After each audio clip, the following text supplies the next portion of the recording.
ये आसन इंसान का नहीं है, ये किसी और का है। एक गांव वाले की कांपती हुई आवाज में कही गई ये बात एक ऐसे रहस्य की शुरुआत है जिसने एक पूरे गांव को अपने साए में जकड़ रखा है। तो चलिए आज चलते हैं छायाग्राम गांव की गलियों में और जानते हैं उस राज के बारे में जो अतीत के आसन में छिपा है। एक ऐसा रहस्य जो न जाने कितनी पीढ़ियों से अनसुलझा है। पहली नजर में देखेंगे तो छायाग्राम किसी भी दूसरे गांव जैसा ही लगेगा। वही कच्ची गलियां, साधारण से घर और अपनी ही धुन में मगन लोग। लेकिन इस सादगी के पीछे एक बहुत गहरा डर छिपा हुआ है। पर कमाल की बात यह है कि इस गांव की पहचान न तो इसके खेतों से है, न ही मंदिरों से, बल्कि गांव के बीचों बीच रखे एक पुराने आसन से है। जंगली बेलों से लिपटा ये आसन गांव का दिल भी है और उसका सबसे बड़ा खौफ भी। गांव वाले इसे कहते हैं अतीत का आसन। सोचिए जरा, एक ऐसी चीज जिसमें इतनी शक्ति है कि वो किसी को भी उसका पूरा अतीत दिखा सकती है। हर खुशी, हर गम, हर राज। कितना टेम्पटिंग लगता है, है ना?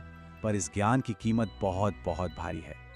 इसकी कहानी बड़ी सीधी सादी है और उतनी ही डरावनी भी। जो कोई भी हिम्मत करके इस पर बैठ जाता है वो अपनी जिंदगी के हर पल को दोबारा जीता है, लेकिन बदले में ये आसन अपना कर्ज वसूलता है। बैठने वाला या तो पागल हो जाता है या फिर मौत उसे अपने आगोश में ले लेती है। और ये कोई मामूली पत्थर का टुकड़ा नहीं है। गांव वालों ने इसे जलाने की कोशिश की पर आग इसे छू भी नहीं पाई।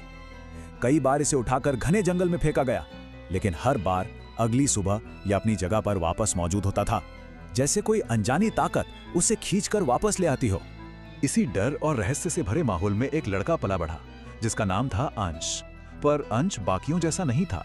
वो गांव में रहते हुए भी कभी उस गांव का हिस्सा बन ही नहीं पाया। वो अलग था। उसका कोई दोस्त नहीं था।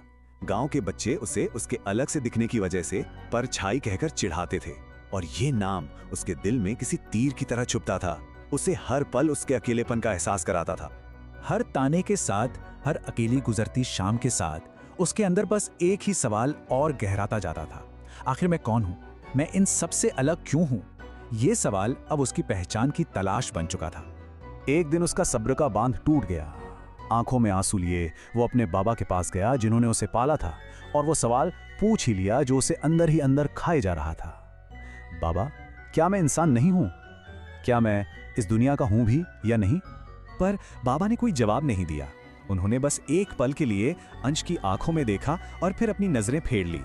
उनका ये टाल देना अंश के मन में और भी गहरे सवाल छोड़ गया। बाबा की इस चुप्पी ने अंश के शक को यकीन में बदल दिया था कि बाबा जरूर कोई बहुत बड़ा राज छुपा रहे हैं, और अब सच जानने की उसकी बेचैनी पहले से कई गुना ज्यादा बढ़ चुकी थी। उस रात अंश की आंखों से नींद कोसों दूर थी। वो बस अपनी खिड़की पर खड़ा उस श्रापित आसन को घूरता रहा। उसके मन में एक जंग छिड़ गई थी। एक तरफ गांव वालों का डर था और दूसरी तरफ अपनी पहचान जानने की बेताबी। और फिर उस कश्मकश के बीच उसने एक फैसला कर लिया। एक ऐसा फैसला जो या तो उसे उसके सारे जवाब दे देगा या फिर उसकी जान ले लेगा। वो कांपते हुए कदमों से उस आसन की तरफ बढ़ा और उस पर बैठ गया। और जिस पल वो उस पर बैठा, मानो पूरी कायनात ही थम गई और फिर आसमान का रंग बदलने लगा। अचानक एक जोरदार बिजली कड़की, जैसे आसमान भी इस पल का गवाह बन रहा हो। और उस एक पल में अंश की आंखें फटी की फटी रह गईं। तो आखिर क्या देखा अंश ने उस आसन पर? क्या उसे अपनी पहचान का जवाब मिल गया? क्या वो सच में इंसान है या कुछ और? इन सभी सवालों के जवाब आपको मिलेंगे कहानी के अगले हिस्से में।